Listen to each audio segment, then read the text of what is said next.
सियासत ख़त्म हो चुकी है।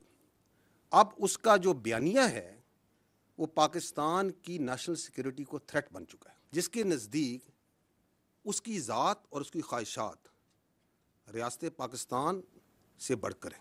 अगर कोई अपनी ज़ात के लिए, अपने डिल्यूजनल माइंडसेट के लिए, अपनी नार्सिस सोच के लिए इस आर्म्ड फोर्सेस को और इसकी लीडरशिप पे अटैक करता है, then we will also come bare knuckle. ज़हनी मरीज का बयानिया मुल्क की सिक्योरिटी के लिए खतरा बन चुका। एक शख्स अपनी जात का कैदी जो ये समझता है मैं नहीं तो कुछ नहीं, उसकी सियासत अब खत्म हो चुकी। तुम हो कौन और किसकी जबान बोल रहे हो? तुम समझते क्या हो अपने आप को? बगैर किसी बहाम के क्लियर करना चाहते हैं कि अब किसी का बयानिया नहीं चलेगा। DGISPR का दो टोक पैगाम। कहा सियासी शब्दबाजी का वक्त खत्म हो चुका। फौज और अवाम में दरार डालने की किसी को इजाजत नहीं दी जा सकती। जो अपनी फौज पर हमला करता है क्या वो किसी और की फौज के लिए स्पेस बनाना चाहता है? ज़हनी मरीज की बीमारी की अलामात आपने पहले भी देखी थी। ये समझता है पाक फौज में जो बंदा है वो गद्दार है। कहता है इस लीडरशिप को टारगेट करो जो बिनानु मरसूस में 8 गुना ज्यादा मजबूत फौज के सामने खड़ी हुई। कोई आर्म्ड फोर्सेस या उसकी लीडरशिप पर हमला करता है तो हम ये बर्दाश्त नहीं करेंगे। वो ट्वीट में शेख मुजीबुर रहमान की बार बार मिसालें देता है। ज़हनी मरीज शख्स समझता है अगर मैं इक़्तिदार में हूं तो जमहूरियत नहीं तो आमरियत है। उसकी सियासत या ज़ात रियासत से बढ़कर नहीं हो सकती।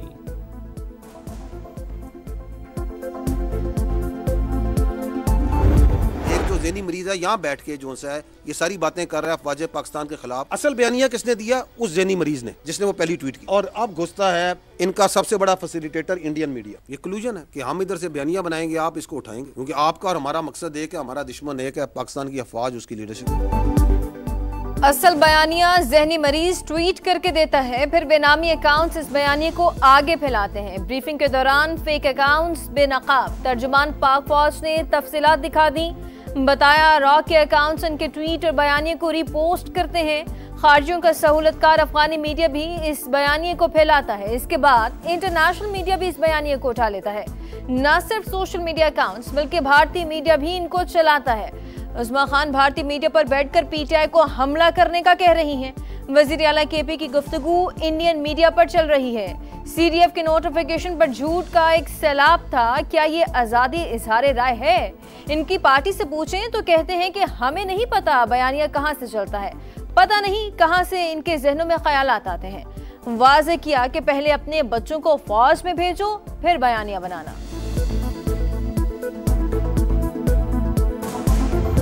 ये ज़हनी मरीज की मंतक के मुताबिक तो 6 और 7 मई को रात को जब हिंदुस्तान ने हमला किया, आपकी मसाजिद पे आपके बच्चों को शहीद किया, ये ज़हनी मरीज होता तो ये तो कशकोल लेके बातचीत के लिए चल पड़ता। वो आपके कैडेट कॉलेज वना पे हमला करते हैं, आपके बच्चों को शहीद करने की कोशिश करते हैं, ये कहता है बातचीत करें, ऑपरेशन ना करें।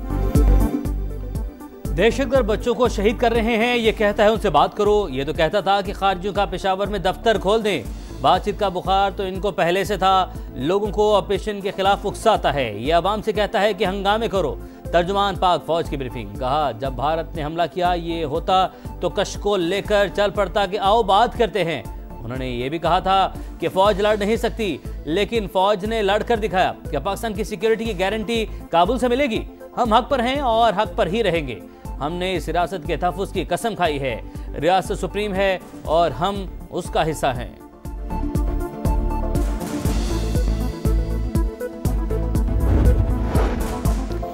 ये कौन सा कानून है जिसमें मुजरिम से मुलाकात को अपना हक कहा जाए? 3-4 दिन पहले एक मुलाकात को इंसानी हकूक बीमारी से जोड़ा जा रहा था। मुलाकात के बाद मीडिया गुफ्तगू में बीमारी का कोई जिक्र नहीं था। DGISPR की प्रेस कॉन्फ्रेंस। कहा इनके पास एक सूबे की हुकूमत है, उस पर क्यों नहीं करते? मनशियात और दहशतगर्दी के गठजोड़ पर बात क्यों नहीं करते?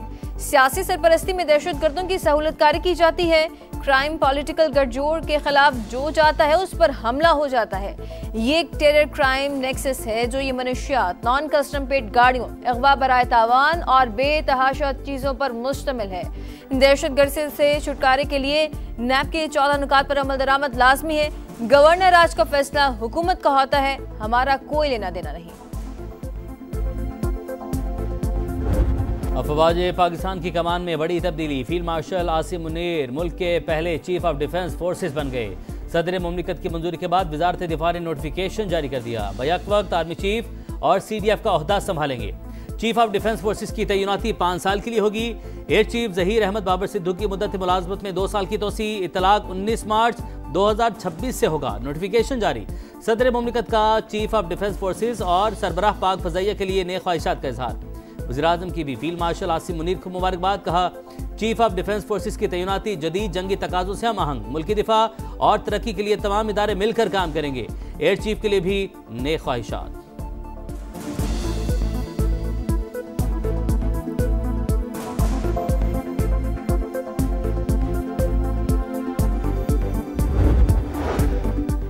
आसिम मुनीर की चीफ ऑफ डिफेंस फोर्सेस तकर्री से पाकिस्तान का दिफा मजीद मजबूत हुआ। अफवाहें फैलाने वालों को शर्मसार होकर कौम से माफी मांगनी चाहिए। वफाकी वज़ीर इत्तलात अता तारड़ की समझ से गुफ्तगू। कहा, दुश्मन अब इस बात पर घबराएगा कि पाकिस्तान ने स्ट्रक्चरल तब्दीलियां कर ली। तमाम फोर्सेस की एक मुतफ़िका कमांड होगी। अगर पाक अफगान बॉर्डर खोलने से कत्लेआम होता है तो सरहद बंद रहना बेहतर है। सरहद खोलने से अपने अवाम और शहरियों का तहफ़्फ़ुज़ ज़्यादा अहम है। पाकिस्तान ने वाज़ेह कर दिया। दफ्तर खारजा के मुताबिक अफगानिस्तान इमदादी काफिला भेजने का फैसला हो चुका। भारतीय मुसलमानों पर मज़ालिम और इम्तियाजी सलूक पर गहरी तशवीश का इजहार। तर्जुमान का कहना है, आलमी बरादरी और अक़वाम मुत्तहिदा मुस्लिम मजहबी विरसे के तहफ़्फ़ुज़ के लिए अमली किरदार अदा करें।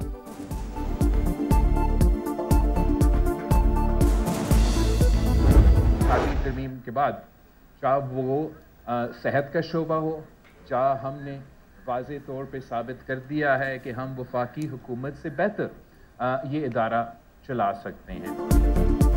माली वसाइल सूबों को देना गलती नहीं। अगर सिंध हुकूमत टैक्स हदफ पूरा नहीं कर सकेगी तो अपने वसाइल से फ़र्क को पूरा करेगी। चेयरमैन पीपल्स पार्टी बिलावल भुट्टो की गुफ्तगू। कहा, हम वफाक की मुश्किलात कम करना चाहते हैं। सिंध हुकूमत ने साबित कर दिया कि वो वफाक से बेहतर इदारे चला सकती है।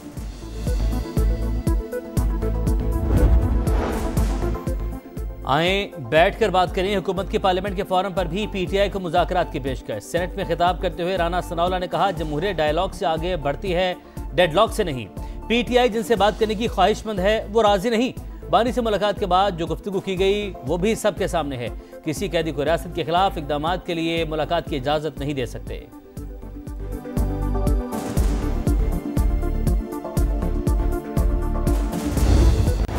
बैरून मुल्क बैठकर रियासत के खिलाफ प्रोपेगेंडा नाकाबिल कबूल। सोशल मीडिया पर मुतनाज़िर बयानात का मुकदमा मुसलसल अदम पेशी पर PTI रहनुमा शहजाद अकबर इश्तिहारी करार। इस्लामाबाद की मकामी अदालत का वारंट गिरफ्तारी जारी करने का हुक्म। NCCIA ने जुलाई 2025 में मुकदमा दर्ज किया था। पाकिस्तान ने बरतानिया से शहजाद अकबर की हवालगी का मुतालबा कर रखा है।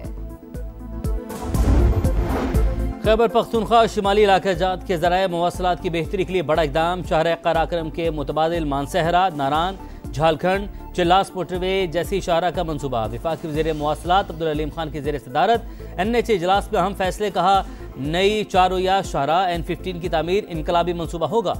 मानसहरा से चिल्लास तक ये शाहरा साल भर ट्रैफिक के लिए खुली रहेगी। शाहरा को सहूलियात के एतबार से आलमी मयार का हामिल होना चाहिए।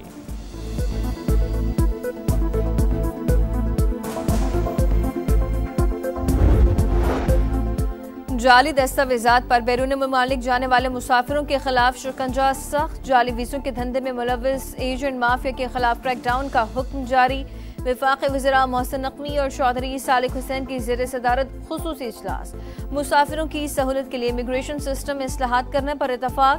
7 रोज़ में हतमी सिफारिशात तलब कर ली गईं। ज़िला पंजाब के पैरा फोर्स की कारकर्दगी, निगरानी और इस्लाहात पर अहम फैसले। कारकर्दगी और शफाफियत बढ़ाने के लिए जल्द अज जल्द बॉडी कैम लगाने का हुक्म। खुसूसी ट्रेनिंग सेशंस भी शुरू होंगे। मरीम नवाज ने कहा, कानून हर हाल में नाफिज हो लेकिन अवाम के साथ रवैया हमेशा दुरुस्त, दोस्ताना और बाइज्जत हो। इजलास में state of the art para training centre कायम करने की असूली मंजूरी।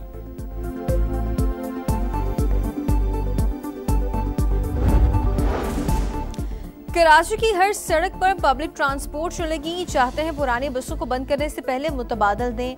इंट्रा सिटी बसें चलाने के लिए ट्रांसपोर्टर्स को कर्ज देने को तैयार हैं। सीनियर वजीर शर्जील इनाम मेमन का सिंध असम्बली से खिताब। कहा, हमारी कोशिश है ज्यादा से ज्यादा EV बसें लेकर आएं। वज़ीर-ए-आज़म शहबाज शरीफ का मलेशियन हम मनसब से टेलीफोनिक रब्ता। हालिया समंदरी तूफान के बाद सैलाब से तबाही पर इजहार अफसोस, मुकम्मल यकजहती का इजहार। इमदादी और रेस्क्यू कार्रवाइयों में हर मुमकिन मदद की पेशकश। मलेशिया के वज़ीर-ए-आज़म का शहबाज शरीफ से इजहार तशक्कुर।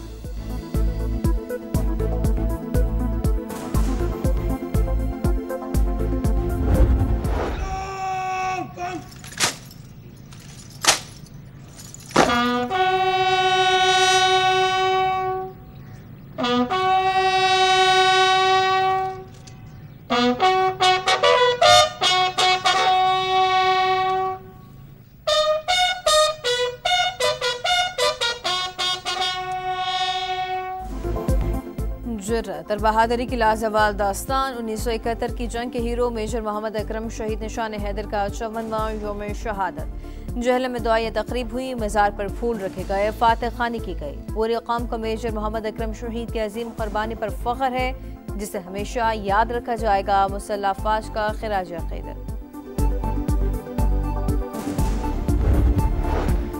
हमास भारी हथियारों से दस्तबरदार होने के लिए तैयार। गजा पर हुक्मरानी के लिए टेक्नोक्रेट कमेटी के क़याम पर भी रजामंद। हमास रहनुमा का अरब मीडिया को इंटरव्यू, कहा ज़ामिन ममालिक बैनुल-अक़वामी फोर्सेस की निगरानी वाले किरदार की हिमायत करते हैं। अगले मरहले में इसराइली फ़ौज गजा से इनखला करेगी, इमदाद की मिक़दार बढ़ा दी जाएगी।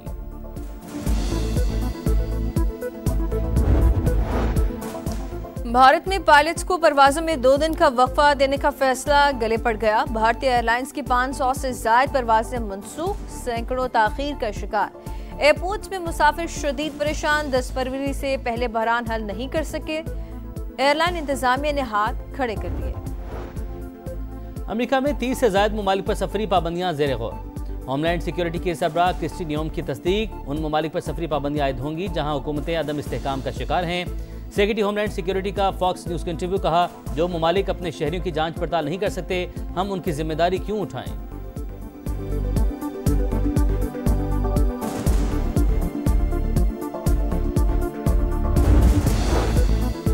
फ़खर जमान को एम्पायर से बहस महंगी पड़ गई। Pakistani opener code of conduct की खिलाफवर्जी के मर्तकब करार पाए।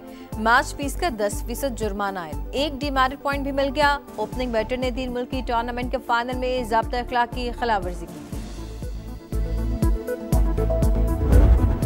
एशेज सीरीज का दूसरा टेस्ट दूसरे दिन ऑस्ट्रेलियाई बैटर्स आ गए। कैंगरूज ने 6 विकेट पर 378 रन बना लिए। विदाउट 72 रन बनाकर टॉप स्कोरर ब्रैडन कार्स की 3 विकेटें। मेजबान टीम को 44 रन की बढ़तरी हासिल।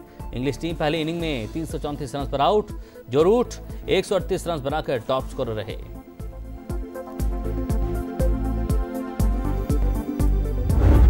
और कराची ब्लूज ने कायद आजम ट्रॉफी का टाइटल जीत लिया। फाइनल में सियालकोट को 218 रन से शिकस्त। लाहौर में खेले गए फैसला कुन मार्के में दिफाई चैंपियन 314 रन पर आउट। साकिब खान के इनिंग्स में 5 और मैच में 9 शिकार। अब्दुल्ला फजल प्लेयर ऑफ द मैच करार।